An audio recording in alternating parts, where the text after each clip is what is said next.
Of going in and talking to people on the inside of the phone company, making them believe that you're working for the phone company. Ron, how you doing? Good, buddy. This is Bob from the Alpine office in Phoenix, Arizona. We had a test that we needed to run, a transmission test. They need to have the sleeve lead broken off on the intercept strap and then put the strap back on. You can call the switch room, you can call the frame room, you can say, well, this is Fresno here. We got a translation error going into your trunk here. Could you pull up trunk number this, that, and the other thing, and give me the trunk ID code for this, that, and the other thing, you know? I mean, and the guy would do it. When the phone companies finally noticed the intrusion, they were less than happy. You know, a lot of us were certainly warned a number of times by, phone company special agents and that kind of thing, telephone company security people. The Phone Freaks conferences were soon buzzing with stories about investigations by phone company agents, in particular the notorious Mr. Duffy. Well, Mr. Duffy decided that he would pay Bill a visit. Bill's mother didn't feel like keeping Mr. Duffy from doing anything, you see. One of the chief special agents used to talk to me sometimes. He also talked to my dad sometimes, and hopes, of course, of getting me to quit. And then, of course, Duffy visited Bill at his school, and I don't think Bill said anything. I guess we'd stop for a little while, but then it's the old thing. You had fun doing it, and you kind of go back and do it again. Mr. Duffy would soon be eclipsed by a far greater threat: nationwide media exposure, thanks to New York journalist Ron Rosenbaum. It was like entering this Alice in Wonderland electronic outlaw underground. They were sending messages outside the accepted channels, but they were also inventing hacker sensibility. I think one thing the Phone Freaks responded to was a kind of generalized paranoia about phones and about communication. I think because of the anti-war movement and FBI reaction to that, everyone thought their phones were being tapped. The phone was sort of a focus for a kind of generalized paranoia about government intrusion, lack of privacy, that sort of thing. Rosenbaum tracked down Denny and Joe and Gracia, but Captain Crunch proved elusive. Captain Crunch is like one of the great American characters, a homegrown superhero fantasy. Everybody that Ron Rosenbaum interviewed, they talked about Captain Crunch. So I called him and I said, hey, look, we would really like you not to publish this article because it's really not a good thing. Captain Crunch was very worried about this because he kept telling me, whatever you do, I don't want this information to get into the hands of the radical underground, because he felt that it could paralyze the phone system in the U.S. and somehow bring upon nuclear surrender by the U.S. to the Soviet Union. In October 1971, Ron Rosenbaum's article on Phone Freaks was published in Esquire magazine. I went to the library and I read the article, and I couldn't believe it. It was just so exposing.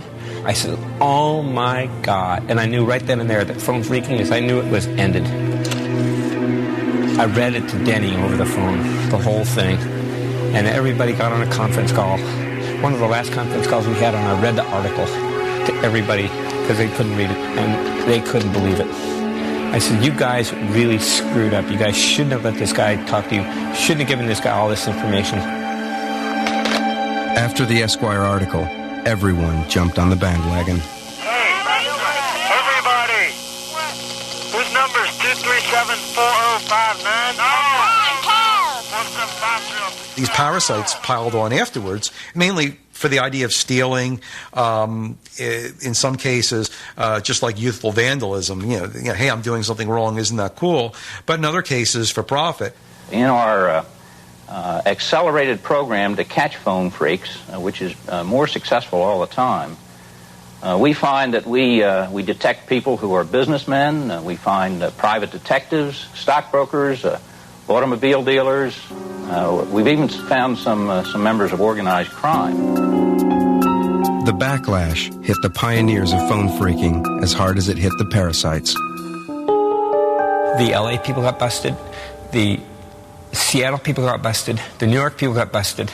They came in. They had grand jury investigations coming in. They came to visit me, gave me a search warrant, search my place, since I wasn't really as heavily into it as some, I just got like a 10 days in jail, 3 years probation. It was suspended. And of course, everybody that got busted had my number, and I was made the kingpin because of the article. The authorities came down hard. Possession of a blue box could get you 2 years in jail. It was that one unlucky time that I just happened to have it. I get out of the car, right, and 3 cars went, one in front of my car, one in the back of my car, 2 in the side of the car, and the FBI agent just jumped and grabbed me right there. Captain Crunch was federally indicted for wire fraud and served a total of 4 months in jail.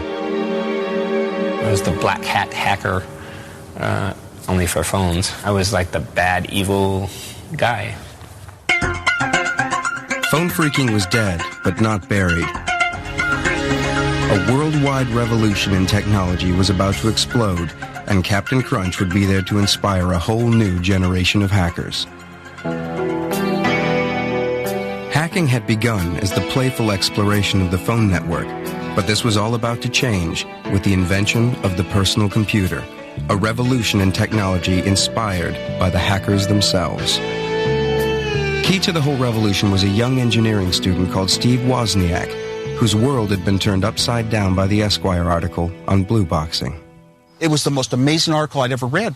It was about engineers and technical people like myself outsmarting phone companies and setting up networks that nobody imagined existed. Wozniak was so enthused by the article that he set about building his own blue box. At first, I was just sticking some chips of my own design into a little blank board and soldering wires onto them.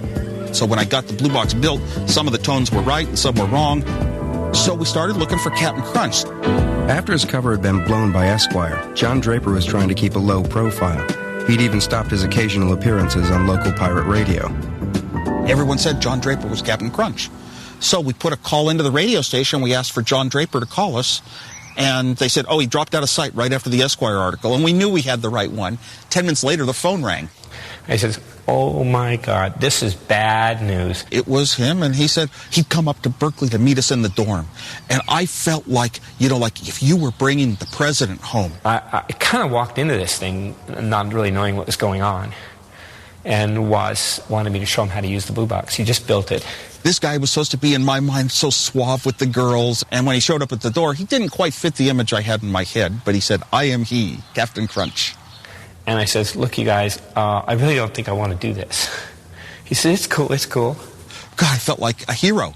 I said, well, I guess it'll be okay, because I'm in a dorm, and it'd be pretty hard to track any one person making this call. And Juan says, can we call the Pope? I said, I guess so.